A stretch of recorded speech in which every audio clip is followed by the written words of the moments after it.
प्रेमको नाममा बनेको यस्तो भवन जसले दुनियाँलाई नै छक्क पार्यो।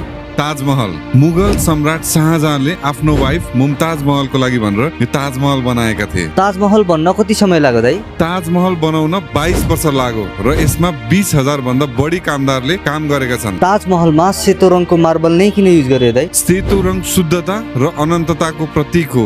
ताजमहल सेतो रङको भएर यमुना रिभरमा यसको रिफ्लेक्सन चाहिँ एकदमै ब्युटिफुल देखिन्छ।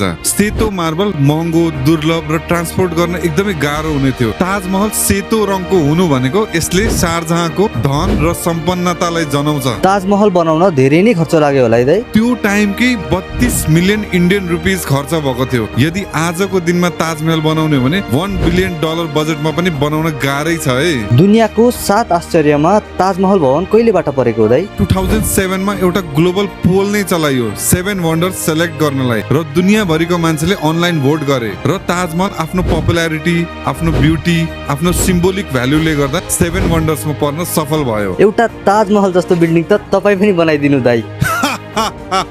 Student of the year. You are the chosen one.